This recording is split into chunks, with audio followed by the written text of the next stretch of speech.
अॼु 21वीं सदी जमहूरी हुकूमतुनि जो दौर आहे जिते हर माण्हूअ खे वोट ॾेई हुक्मरान चूंडण जो अख़्तियार आहे।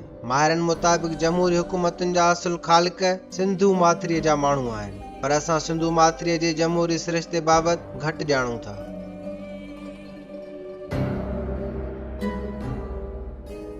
सिंधु माथिरीअ खां सवाइ क़दीम जमहूरी सिरिश्तो यूनान में पिणु हो, जेका लिखत जी सूरत में अॼु असां ताईं पहुती आहे। हज़रत ईसा यानी यसू मसीह खां 500 साल अॻु यूनान में जमहूरी हुकूमतुनि जो वजूद हो।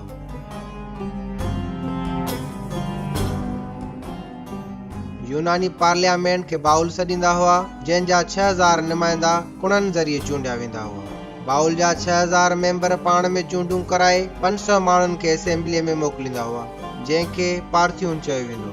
पार्थियून जी जॻह अॼु ॾींहं ताईं जमहूरियत जी अलामत सम्झी वेंदी आहे, जिते दुनिया जा वॾा सियासतदान अची तस्वीरूं कढाईंदा आहिनि।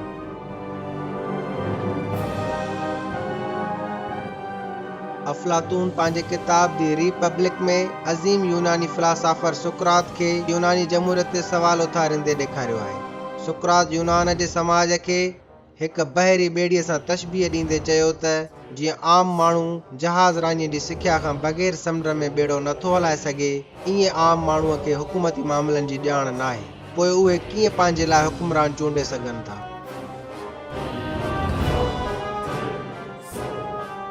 जीअं अॼुकल्ह जमहूरी हुकूमतुनि में हर कंहिंखे वोट जो हक़ आहे, सुकरात उन तरीक़े जी सख़्त ख़िलाफ़ हो। सुकरात मूजिब हर माण्हू हुक्मरान चूंडण जे अहल नाहे, उन लाइ अवल माण्हूअ खे चूंडण मुतालिक़ तालीम ॾिनी वञे, जंहिंखां पोइ खेनि वोट जो हक़ ॾिनो वञे। सुकरात जे बक़ौल ॼट माण्हूअ खे वोट ॾियण जो हक़ ईअं आहे जीअं कंहिं ॼट माण्हूअ खे तेज़ सामूंडी तूफ़ान में ॿेड़ीअ जी कमान संभालण लाइ चइजे।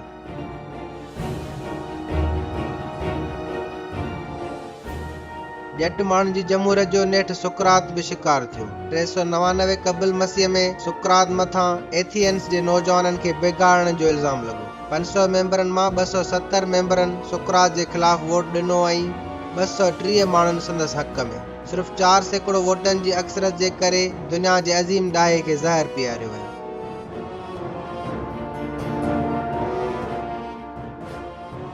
सुकरात अॼुकल्ह जी राइज अवामी जमहूरियत जी जाइ ते दानिशवरानी जमहूरियत जो क़ाइल हो। संदसि ख़्यालु हो त वोट जो हक़ उनखे हुजे जेको हुक्मरानी ऐं हुकूमती पॉलिसियुनि जे बाबति ॼाण रखंदड़ हुजे। हिन वटि वोट जो हक़ ॾाहप सां लाॻापियल हो, न कि लीडरनि जे वॾनि तक़रीरुनि ऐं दावाउनि जे।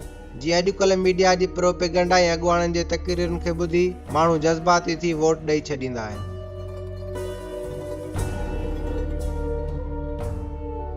जमहूरियत जे बारे में सुकरात जो हिकु मशहूरु मिसाल मौजूदु आहे, जंहिं में हू चवे थो त चूंडुनि में 2 अॻुवाण बीहनि, हिकु डॉक्टर ऐं ॿियो हलवाई। 2 अॻुवाण माण्हुनि जे विच में बहस करे रहिया आहिनि। यकीनन हलवाई चवंदो ही डॉक्टर अव्हां जो ऑपरेशन करे थो, तकलीफ़ ॾिए थो, अव्हां बीमार थियो था त अव्हां जे खाधे पीते ते पाबंदी हणे थो, पर आउं अव्हां खे मिठाई ठाहे खारायां थो।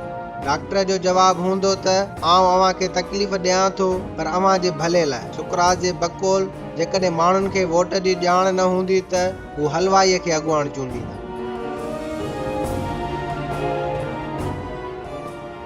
अॼु सुकरात खे सदियूं गुज़री वियूं, पर असां अॼु बि डॉक्टरनि बजाए हलवायुनि खे वोट ॾियण जो रवाज बरक़रार रखियो आहे। उन जो नतीजो असां ॾिसी रहिया आहियूं। जेकॾहिं सुकरात जी जमहूरियत वारे उसूल खे हर माण्हू पंहिंजी ज़िंदगी में लागू करे त उमेद आहे आईंदा हलवाई डॉक्टर खे शिकस्त ॾेई हुक्मरान न थी सघंदो।